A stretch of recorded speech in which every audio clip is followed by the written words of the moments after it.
வணக்கம். ஸ்ரீ மாந்திரிக பயிற்சி மையத்திலேருந்து சாமி பேசுகிறேன்.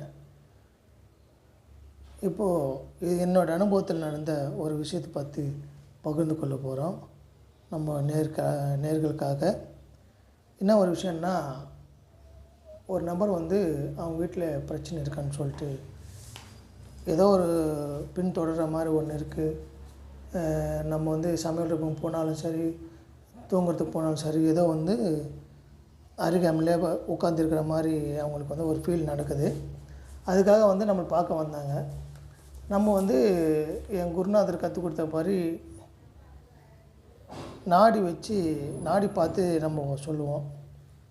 அது எப்படின்னா, கை நாடி பார்த்துட்டு அவங்க நடக்கக்கூடிய எல்லா விஷயமும் நம்ம சொல்லுவோம். முக்காலத்தையும் நாடியிலே சொல்லிவிடுவோம்.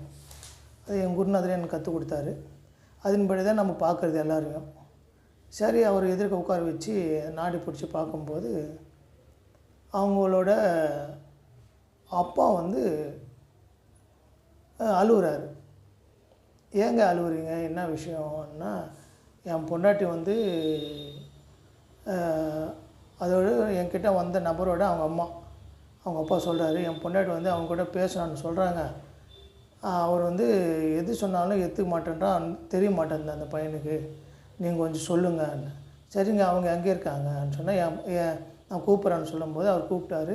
அந்த ஆன்மாவும் அது வந்தது. இவங்க 2 பேர் இறந்து ரொம்ப நாள் ஆகிப்போச்சு.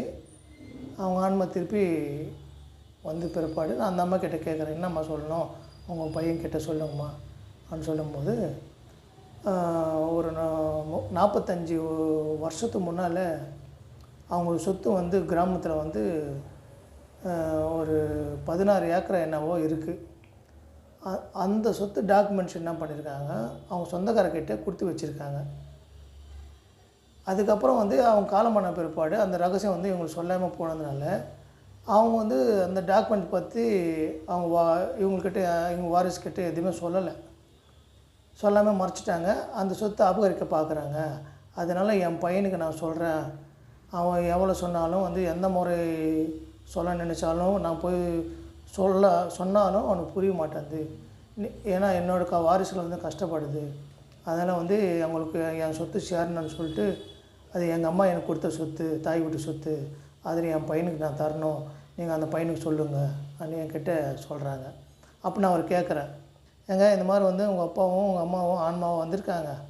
அம்மா என்ன சொல்கிறாங்க, இந்த மாதிரி சொல்கிறாங்க, இத்தனை வருஷம் முன்னால் சொத்தான் அது உங்களுக்கு தெரியாமல் அது எடுத்து வச்சுருக்காங்க, இந்த மாதிரி நபர்கிட்ட கொடுத்துருக்காங்க, உங்களுக்கு அதை பற்றி எதாவது தெரியுங்கன்னு சொல்லும்போது அழுகுறாரு. அவர் நம்மக்கிட்ட சொல்லி ரொம்ப அழுகுறாரு. என்ன காரணம்னா, அவர் சின்ன பையல 8 வயசாக இருக்கும்போது அவருக்கு இந்த விஷயத்தை பற்றி சொல்லியிருக்காங்க.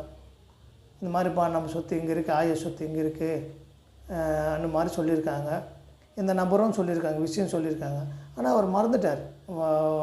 அதுக்கப்புறம் அவருக்கு எவ்வளோ பிரச்சனை. அதுக்கப்புறம் இப்போ பார்த்திங்கன்னா அவருக்கு 60 இருக்கும் வயசு. அது மறந்துட்டார். அப்போ நான் அந்த ஆத்மா சொல்லி நான் இவங்களுக்கு சொன்னபோது அவங்களுக்கு ரொம்ப சந்தோஷம்.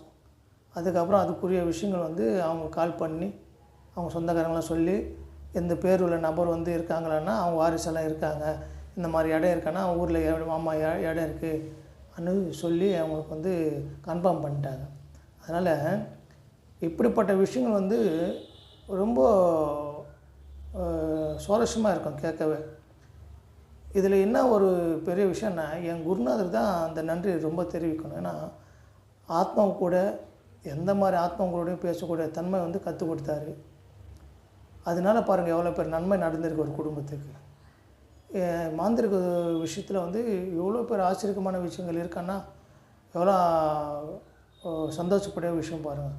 இது மக்கள் எல்லோரும் தெரிஞ்சுக்கிட்டு அவங்களுக்கு இந்த மாதிரி தேவைகள் இருக்கும்போதோ, மற்றவங்களுக்கு தேவைகள் பூர்த்தி பண்ணுறதுக்கோ இவங்களுக்கு கற்றுக்கிட்டு அது மற்றவங்க சொல்லிக் கொடுத்தோ, இல்லை அவங்கள யாருக்காவது இந்த மாதிரி கஷ்டத்தில் இருக்கும்போது அவங்களுக்கு உதவி பண்ண அவங்க சொந்தக்காரங்களை ஆத்மா கூட பேசி அதை தீர்த்து வைக்கலாம். இந்த மாதிரி இது முக்கியமான ஒரு கலை மாந்திரிக தொழிலில். இது நிறைய பேர் கற்றுக்கவே ஆசைப்பட மாட்டேன்றாங்க. ஏதோ ஒன்று கற்றுக்குறாங்க, அருள் வாக்கு சொன்னால் போதான்ற மாதிரி போயிடுறாங்க. இப்போ இதுதான் இந்த மாதிரி வித்தெல்லாம் கற்றுக்கினா தான் அழியாமல் இருக்கும் அந்த உலகத்தில். நிறைய வித்தை அழிஞ்சு போச்சு. இது சிலர்கிட்ட இருக்குது, நிறைய பேர் கற்றுக்காமல் இருக்கீங்க. சரி, என்னோடய அனுபவத்தில் இருக்கிற விஷயத்த வந்து உங்கள்கிட்ட ஷேர் பண்ணிக்கினேன். உங்களுக்கு ஏதாவது இதில் டவுட் இருந்துச்சு கேட்கணும்னு நினச்சா கமெண்ட்டில் கேளுங்கள். நான் அந்த விவரத்தை வந்து புரிய வைக்கிறேன். நன்றி, வணக்கம்.